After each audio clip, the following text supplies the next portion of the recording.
Being labeled as a flaky person is one of the worst titles you can be stuck with as a guy. Respectfully. And I say it's one of the worst because it's one of the hardest to get rid of once you have it. Why? Because it's based on a system or a capacity of trust. People don't have to hate you to label you as this.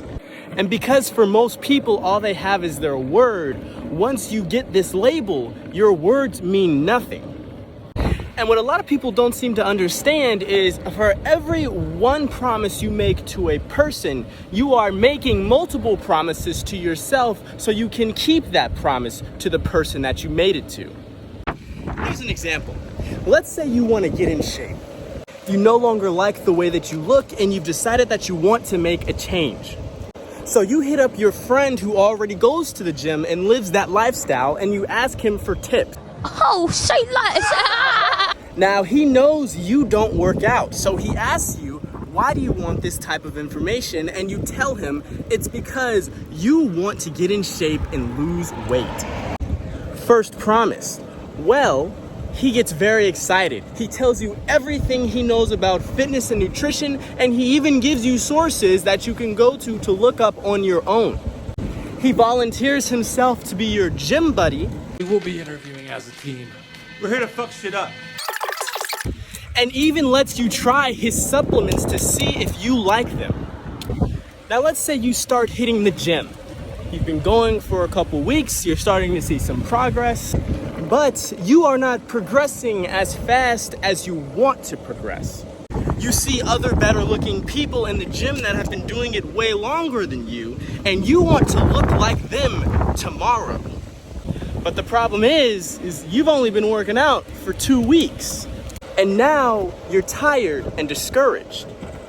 The beginning surge of motivation has come and gone, and even cooking for yourself is starting to feel monotonous. So, you quit.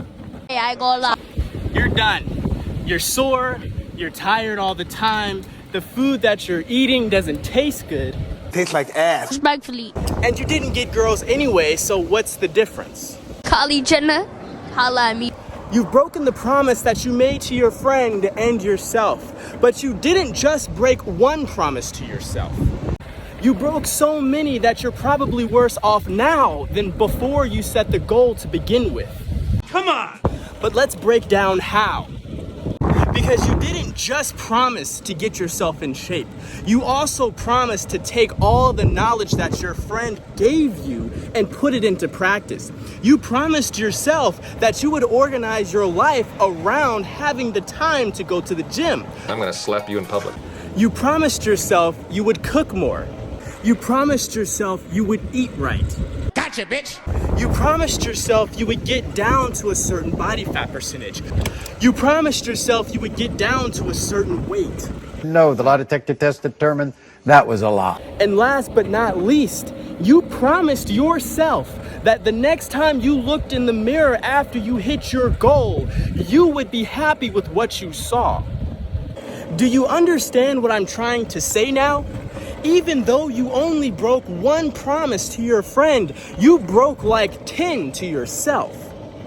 And even though that friend may still love you to death, you'll still hang out, you'll still drink beers together, talk about sports, he knows when it comes to that topic of discussion not to trust you.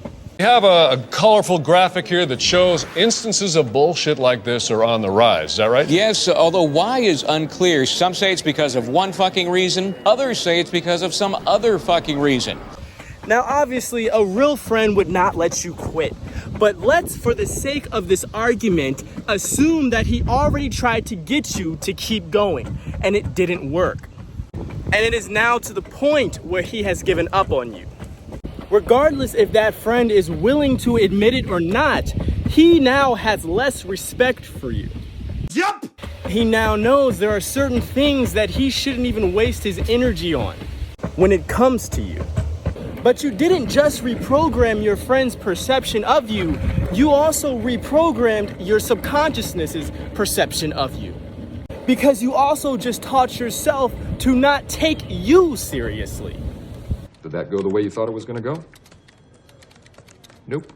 And when you lose that respect for yourself, you start trying to get it from other people by people pleasing and creating large spectacles that make you appear more valuable than you are.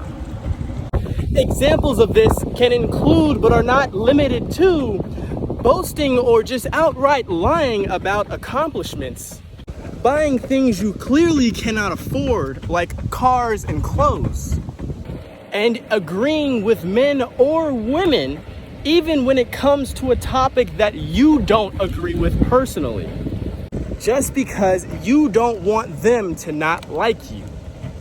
Now, even though being flaky can be the reason you become a simp and a beta, it is not the same simply because you can undo the beta and simp title overnight.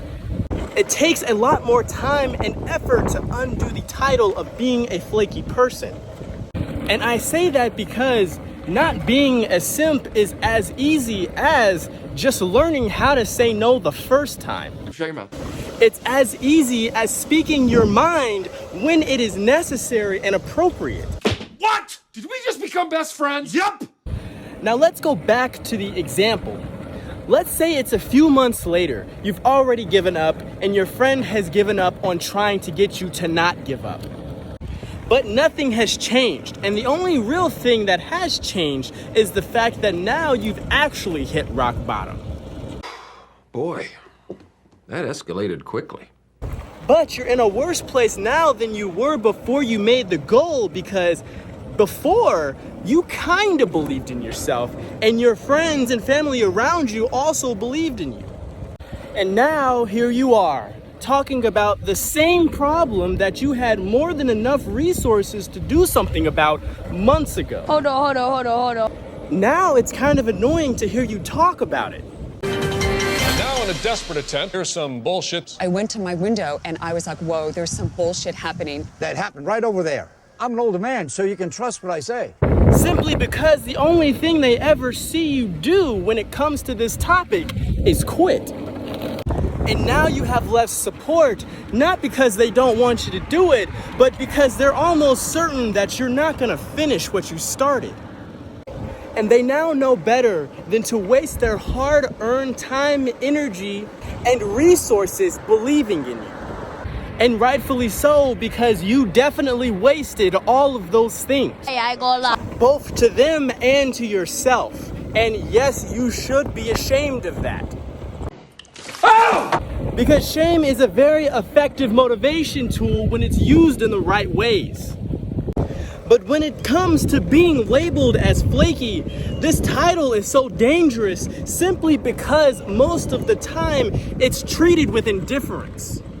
There is no emotion, just facts and experiences. And because those facts and experiences gives people and yourself a perception of who you are, the only way to change the perception is to give different experiences and facts, which takes time and consistency. But one thing you need to understand is, as a man, almost nobody cares what you're going through. Why? Because we're all going through something. And to make someone waste their time, energy, and resources believing in you is an insult, both to them and yourself. And you can bet your ass that you both owe them and yourself to do better. And if you're watching this video and you're someone who other people struggle to take seriously, for the sake of the people around you and your own personal social proof, you might want to get started. And if you enjoyed this video, make sure you like, subscribe, and stay woke.